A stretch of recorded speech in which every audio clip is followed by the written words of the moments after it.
2 months ago, I flew to Turkey for a hair transplant. I had a 9-hour procedure with Hair of Istanbul.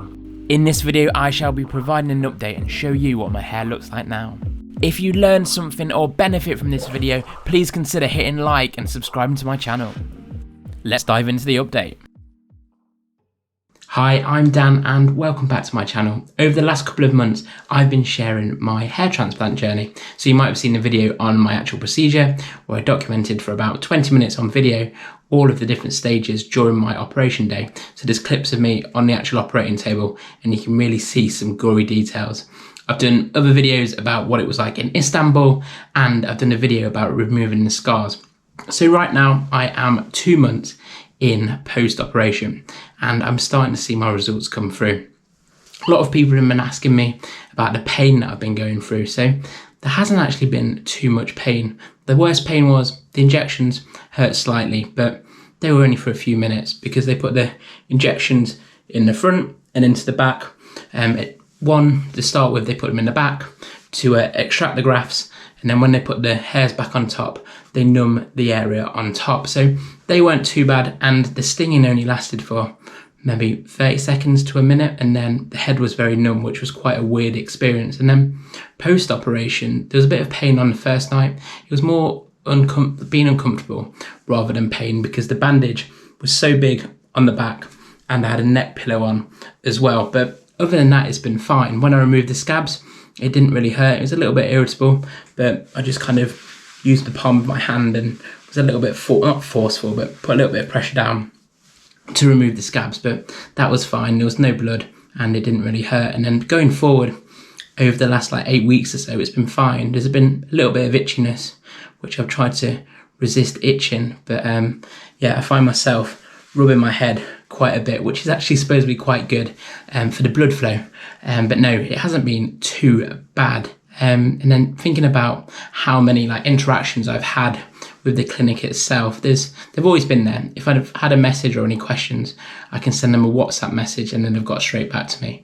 But yeah, I sent them photos on month 1, so 4 weeks in. I'll show the photos around the side now of the photos that I sent. So that was just more of a progress update, I guess. And then I've done the same again when I got to 2 months. And I'll show you how I'm looking in a few moments' time. Another question I've been asked quite a lot is about the products that I've used. So to start with, when I first had my operation, I was given these products here by the clinic itself. So you've got the Pafenol spray, which I think is to encourage skin and healing. So obviously I was quite red and quite scabby when I first had the operation. So yeah, you just put this foam on for 20 minutes a day. I'll put a picture up here what it looked like. But yeah, kind of like snow really, all over my head, and used to leave that on for about 30 minutes and then wash it off gently with cold water. And then there was also this shampoo that I was given, which is the Careste. Probably murdered the pronunciation, but the Careste Specifique, which the clinic provided as well, that I used on my hair to start with. So they kind of lasted me probably for the first month or so. And after I washed the scabs off, I was still occasionally, if I felt a little bit itchy, I was using the foam again. And then as the couple of weeks passed, I changed the products a little bit. So the clinic advised me to get this. It's the same brand, so Careste Paris, and it's a spray. It's a very fine mist, just like that you I've got it in my eyes, that you spray onto your head and just give a bit of a blitz all the way around.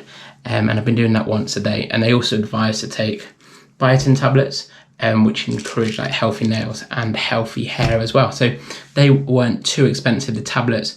They were under £10, so $12, $13. The spray was fairly expensive. I think on Amazon it cost me about £35 or £40, but I've had it for a good, 5 or 6 weeks now, and I've still got, you can hear, a fair bit left. So I don't think I use that much because it's so fine. When you spray it, it's just a mist. So that's going well, and hopefully they're going to encourage the grafts to grow well.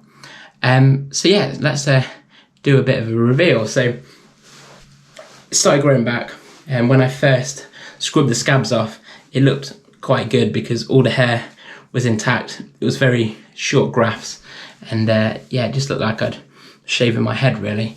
But here's how it's looking now.